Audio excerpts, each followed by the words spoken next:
Hello everyone, I'm CrypticFox, and today we're looking at how you can make a mealwood farm in your colony and oxygen not included that'll produce excellent yield mealwood.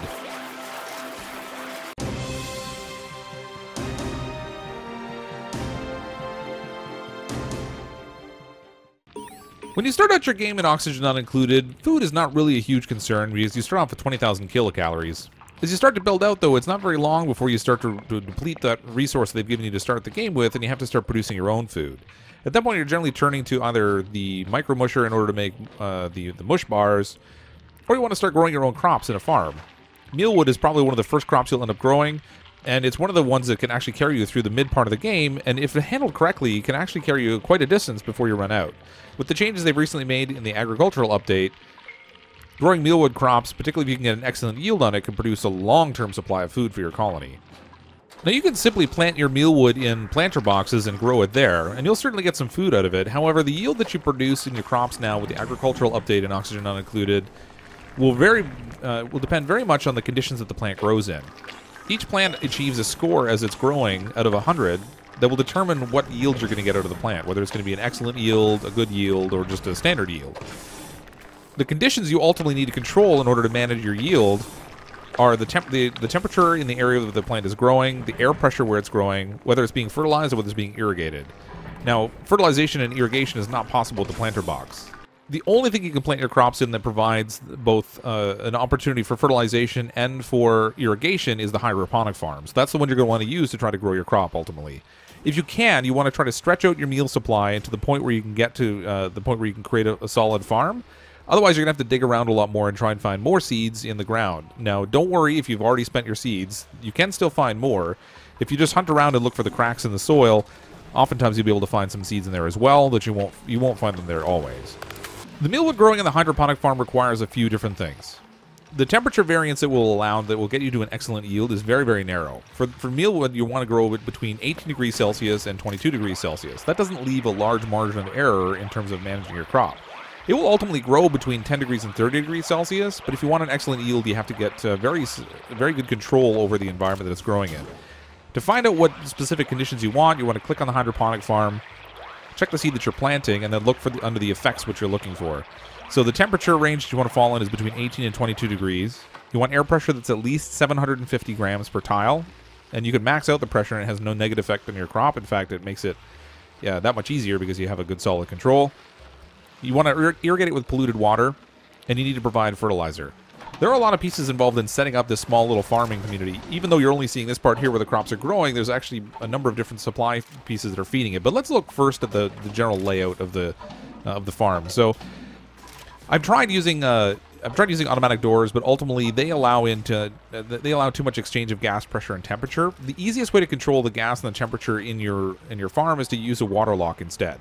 And basically, you're just creating almost like an elbow, like you would find in a toilet or a sink, and you're trapping water inside here. And because of the physics that they have on the water, it will cling to this upper surface and give you sort of a seal in here. The duplicates will run through it to get into the farm, and they can run back out. However, the pressure and the gases that are contained inside will remain inside, and so will the temperature.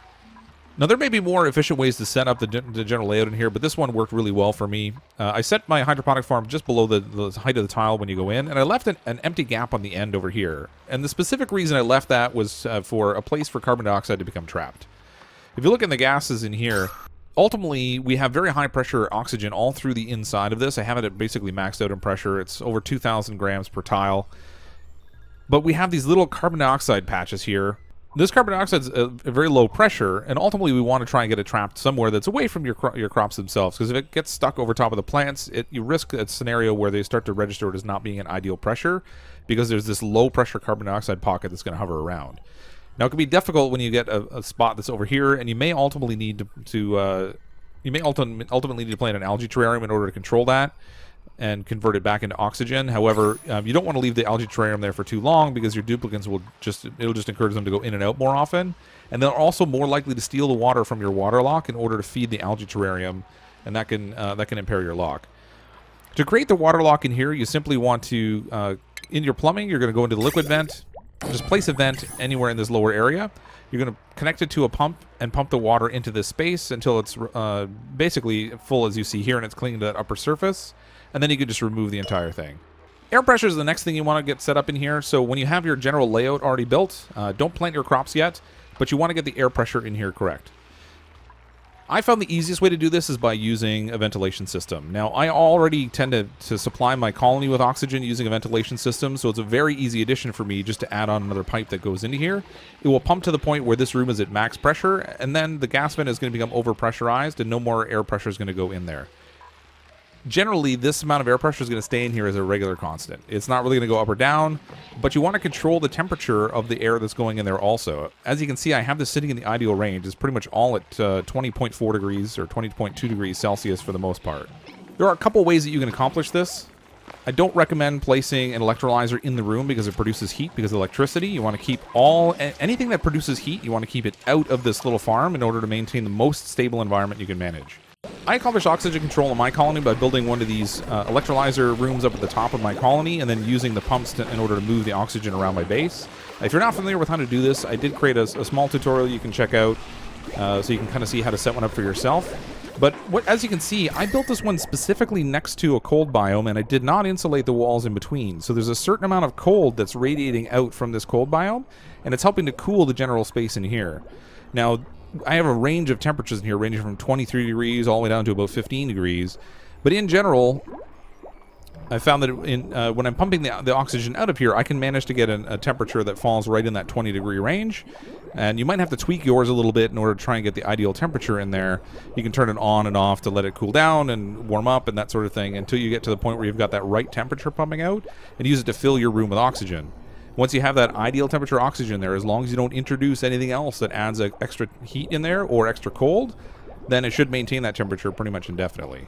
Now, if you don't want to build this kind of a room, or you're concerned about the amount of electricity it's going to consume, because this does take a fair amount of power to run all these different machines, you can also look at using an algae deoxidizer. However, again, I would enclose it in its own separate room, and in that room, I would connect it up and try to control the temperature of the room so that you're not pumping out heat from the algae deoxidizer and moving that into the farm space, because it will throw off the balance of your crop.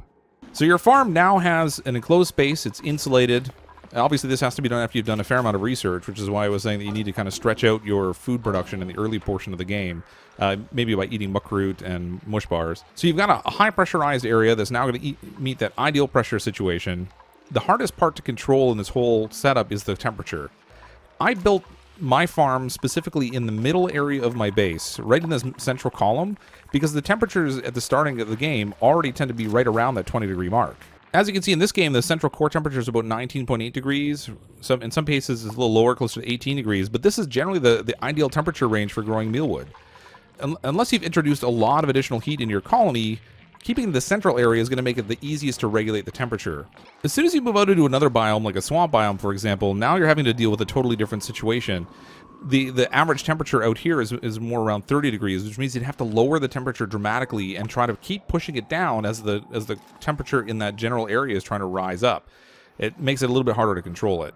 You could still build it out here and cool out the space, but I just found that in general it was easier to cool or to work with an area that was already within the normal temperature range of the plant that I wanted to grow.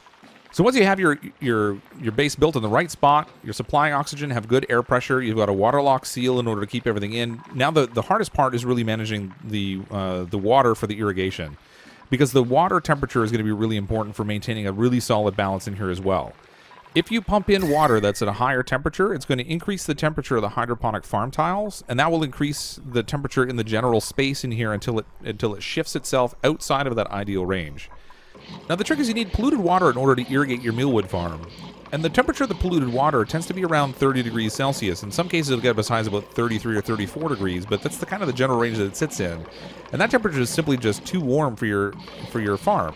If you pump that polluted water into the irrigation tiles, it'll heat up the tile, which will heat up the ambient temperature of the space. So we need to cool down the liquid so that the polluted water is entering in that ideal range also. We want it to fall again between about 18 and 22 degrees Celsius when it enters that farm tile. In order to cool my polluted water, I'm actually sending it up to a cold biome and running piping through the cold biome sort of like a radiator. This gives the heat that's in the pipes a chance to kind of dissipate a little bit. It makes the pipe longer, but you also get the chance to run it through the cold biome and benefit from the cold that's in here.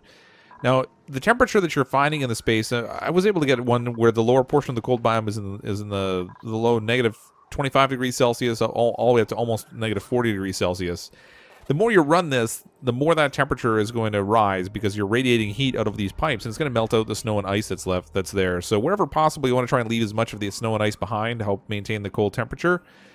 As you can see, starting on the right-hand side as the liquid's coming in this case, it's almost 27 degrees Celsius, which is actually on the cool side for a swamp biome. I was able to find a pocket of polluted water that's a little bit on the cooler side, and that's kind of what you want to shoot for.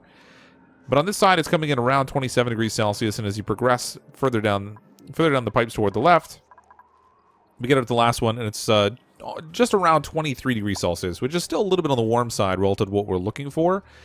This water, I'm then pumping all the way down, and I'm putting it into a holding pond down here at the bottom.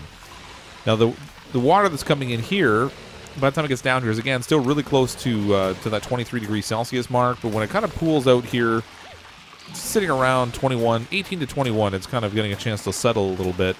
The temperature dissipates a bit. The air temperature in here is around 19, so it's going to kind of even out here. Now, you could theoretically, if you could get the temperature right, you could pump this directly into your farm, but what I like to send it into this holding tank first in order to let the temperatures kind of even out, because you can get hot and cold spots in that piping when you're sending it through, and if for some reason your temperature variance is off, you don't want to impact your whole crop. This way I can see what the temperature is going to be of the polluted water that I'm moving into the farm plot, and that makes sure that I have that ultimate control over the temperatures that I'm getting in there. So this water I'm then pumping up through the pipe to the top. It then feeds into the bottom portion of each of the irrigation towels. Now I think they actually fixed it so you can just pump it into the one end, and it'll go all the way down to the end properly. It was, I think, one of the bug fixes that came out today. But nevertheless, you can see the liquid that's pumping in here is about 19.7 degrees, so that's coming in right at the ideal temperature. And that's making sure that the hydroponic farm pieces are also staying right in the right temperature. So everything is ideal here to produce an excellent yield crop. It's even predicting that the end yield is going to be 149.8 out of a possible 100. So that's pretty much the ultimate in excellent yield that you can get. In this situation, each of these mealwood plants have 2 remaining harvests on them, but in this situation, the score is already over 80, and that's all that's required in order to have an excellent yield. So when these pop up, I'm going to have an excellent yield right away, and that'll give me the chance to harvest them, so I'll get food from it, and then I'll also be able to get a seed. So you get 1 seed from the first harvest, and you can get 1 seed from the second harvest for an ultimate 2 seeds that you can ultimately get as your benefit. Plus you get higher calories too. So if you end up with a standard yield, you'll have 800 kilocalories of meal lice per harvest. If you end up with a good rating, which is 40 points or more, you'll get 1,600 kilocalories of meal lice. And if you get 80 plus points, then you end up in the excellent range. That's where you get, again, 1,600 kilocalories of meal lice, so same amount of food value, but you get 2 mealwood seeds out of it also. So there are kind of a lot of parts to get the right balance in here, but when you get it all set up and you get it running, it's actually basically no maintenance. The only thing your duplicates will have to do is go back periodically to fill it up with fertilizer, so you want to make sure you keep a steady supply of that available, because it does need fertilizer in order to hit that ideal scenario. But once you have the water in here pumping in at that ideal temperature, and you've got your air temperature ideal and the pressure is high, so it's not having to change much, then this farm can sit and there's nothing you have to do to try to strike a balance, as long as the inputs you're putting in are already at that right value. Down here, we're not going to move all that much polluted water, because even though you're seeing a lot of animation here, each of these tiles is only taking in a certain portion of it at a time, so this should manage to hold out for quite a while. Worst case scenario, we'll continue to pump it in. Now the temperature is starting to climb in here a little bit, because we're not cooling it quite as effectively through that cold biome. So you will have to keep an eye on that. And just like that, we have our excellent yield crop. Now, this one plant is a little bit behind for some reason. It's only at 72%, but it'll catch up, and all of these plants are sitting at the excellent yield because the air pressure is great. The temperature is just perfect, right in the middle of the road at 20 degrees. All these tiles are sitting at the right temperature. We've got them all irrigated and fertilized, and ultimately, we're going to get a huge amount of food off of this. Thanks everyone for checking out the video. Hope you enjoy these and come back and check out some more. Let me know how your own trials go with building out your farm plot here. It is a lot of work to get one set up and get it in the balance in that exactly right way in order to get a really good yield out of it. But once you do, you have a crazy amount of food you can draw from this. Plus, you'll get some seeds, so you can plant even more. I'm, as always, CrypticFox. I'll see all of you next time.